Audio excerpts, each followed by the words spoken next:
Welcome to new Jalpaiguri. বন্ধু আমরা যাবো কোথায়, দার্জিলিংয়ে না জলপাইগুড়িতে? যাবো জায়গাটার নাম কি, সাত ভাইয়া। সাত ভাই আমার দার্জিলিং ডিস্ট্রিক্ট, তাই তো?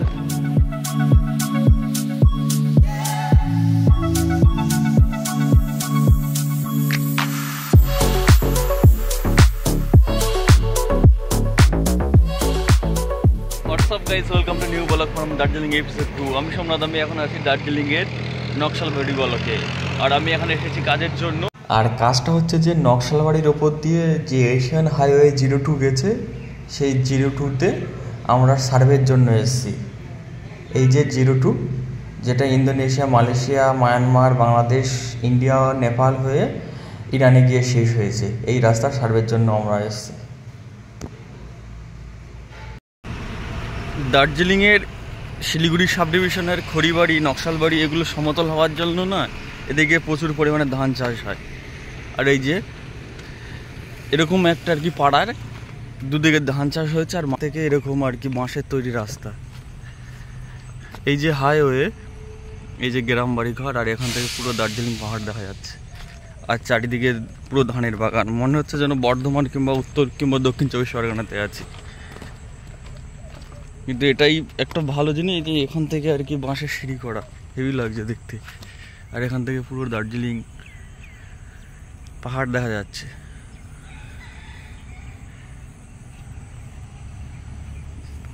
বাহ! আর দার্জিলিংয়ে আমাদের থাকার ব্যবস্থা হয়েছে এই যে সামনে টোলগেট যে আছে, সেই টোলগেটটার যে রুমগুলো হয়, এই যে মেডিকেল রুম, ট্রাফিক আর কি ফার্স্ট এড রুম, এই রুমগুলো আমাদের আর কি দিয়েছে। এইগুলো আরও লোক থাকে, এইগুলো আমাদের দিয়েছে।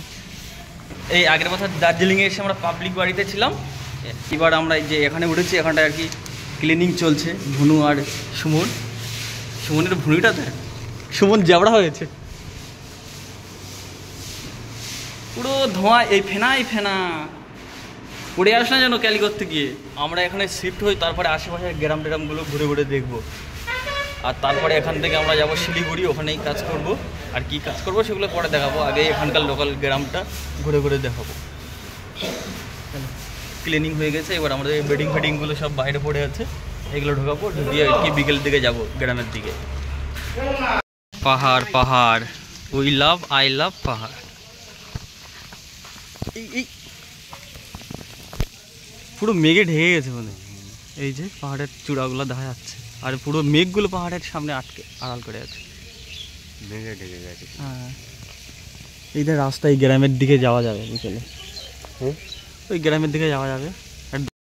আর পুজোর আগে দার্জিলিং বেশ মন্দ লাগে না, কিন্তু যেতে পারলে খুব ভালো হতো। এই তুমুলি বৃষ্টিতে পুরো দার্জিলিংয়ে ধস নেমেছে, রাস্তা বন্ধ, সেই জন্য আমরা ছুটি থাকা সত্ত্বেও যেতে পারিনি।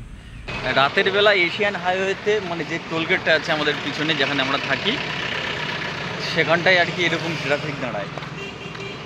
পুরো এগুলো সব out of state, out of কান্ট্রির গাড়ি। আরও কত আসছে দূরে।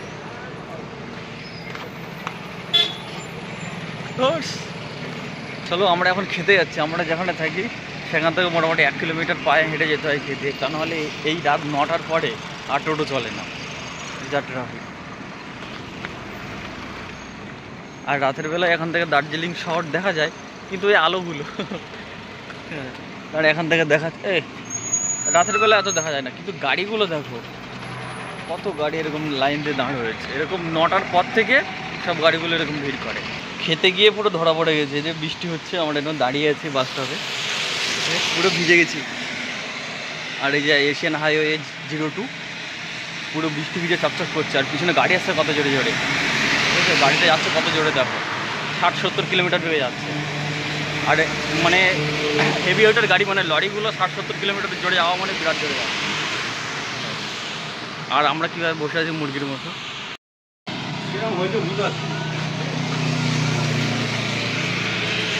বন্ধু ভিডিও করে এডিট করে ছাড়ছে। ও আর যা স্লো মোশন হলে তখন সাউন্ড হয় না, তাই তো?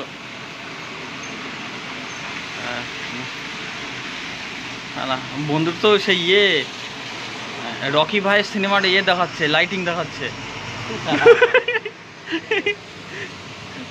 এগুলো একটুখানি কমলেই আর কি রুমে যাবো, তা নাহলে আর যাওয়া যাবে না। আর এইরকম বড় বড় গাড়িগুলো যাচ্ছে বৃষ্টিতে, যাতে কাল সকালে বেরোবো, বেরিয়ে আশেপাশে গ্রামটা ঘুরে ঘুরে দেখাবো। বৃষ্টি পড়ছে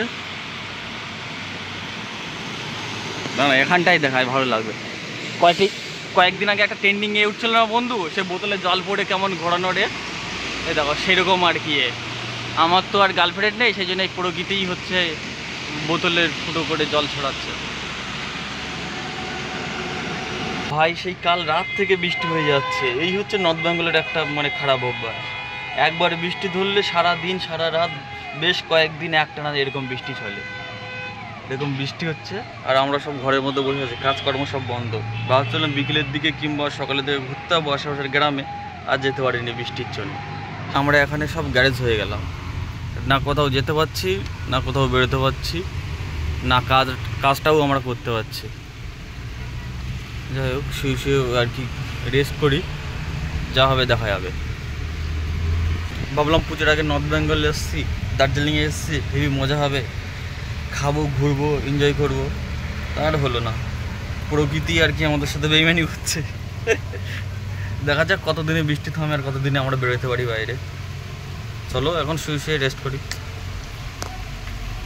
বেশ কয়েকদিন বৃষ্টি হওয়ার পরে আজকের একটু আর কি বৃষ্টিটা থেমেছে, তবু মেঘলা আছে, বৃষ্টি এখনও হবে। আর আমরা এই সকালে খেয়ে নিয়েছি, খেয়ে নিয়ে বাজারের দিকে যাচ্ছি, দেখি কী খাবার টাবার পাওয়া যায়।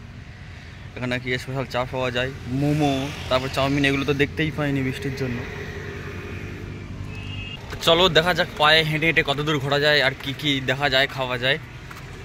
চলো, আমরা বৃষ্টির মধ্যে হেঁটে হেঁটে বেশ অনেক দূর চলে এসেছি চা খাওয়ার জন্য। আর আমাদের পিছনে এই যে রং বেরঙের বাড়ি, টিনের বাড়ি, কালারিং বাড়ি সব। দার্জিলিংয়ের খড়িবাড়ি, তারপর নকশালবাড়ি, এগুলো সমতল হওয়ার জন্য এদিকে আর কি প্রচুর ধানের চাষ হয়। আগে আমরা মনে করতাম দার্জিলিং মানে শুধু দার্জিলিংয়ের পাহাড় আর চা বাগান, কিন্তু খড়িবাড়ি, নকশালবাড়ি, বাগডোগরা, এগুলোতে চা, ধান চাষ হয়, আনারস, প্রচুর আনারস চাষ হয়। শীতে আমাদের সাথে খেলা করছে, কখনো রোদ বেরোচ্ছে, কখনো আবার বৃষ্টি হচ্ছে, চারিদিকে সব ভেজা। আর সাথে চায়ের নাকি খুব টেস্ট, দেখি এরা বোকা বানাচ্ছে কিনা আমাকে।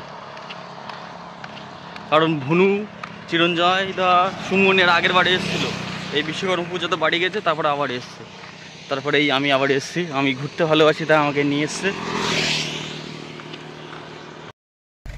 দার্জিলিংয়ে এসে চা বাগান না দেখলেই নয় আর কি। ওরে লাভলি, ভুনুর পোস্টটা দেখ, পুলিশ আসছে। হ্যাঁ,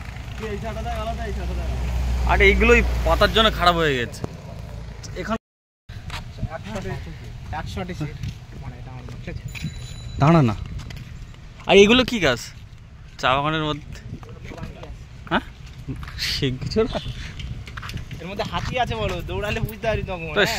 হাতি আগের দিন আমার এইটা দিয়ে এইটা দিয়ে তাড়াচ্ছিল, ওইটা ফাটা রে খেলবা।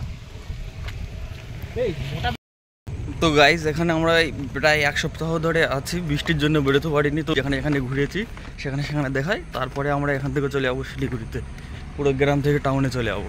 আর টাউনে গিয়ে কী করছে সেগুলোও দেখাবো। এখান থেকে দাঁড়িয়ে দার্জিলিংয়ের পাহাড় দেখা যাচ্ছে, দেখো। আর মেঘগুলোই যেন পাহাড়ের কাছে গিয়ে জমে আছে, এই দিকে সরে আসে আর ভালো দেখা যাচ্ছে।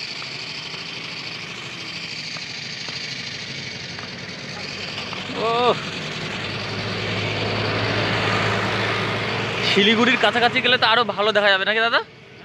বলছি শিলিগুড়ির কাছাকাছি গেলে আরো ভালো দেখা যাবে তো। এখান থেকে দার্জিলিং কত জায়গা, 70 না 80? এখানে 60 কিলোমিটার এখান থেকে আমরা যেখানে থাকি। জ্ঞানীরা বলে বেশি বেশি জল খেলে শরীর ভালো থাকে, আর আমি বলবো বেশি বেশি ঘুরলে মন ভালো থাকে। আমি তো এখন দার্জিলিং জেলাতে আছি, তুমি কোথায় যাচ্ছে পুজোতে জানিয়ে দিও কমেন্টে। আর নকশালবাড়ির কাজ আমার শেষ, আমি চলে যাচ্ছি শিলিগুড়িতে। শিলিগুড়ি গিয়ে আবার একটা নতুন ব্লগ নিয়ে দেখা হচ্ছে। Love you guys, tata by.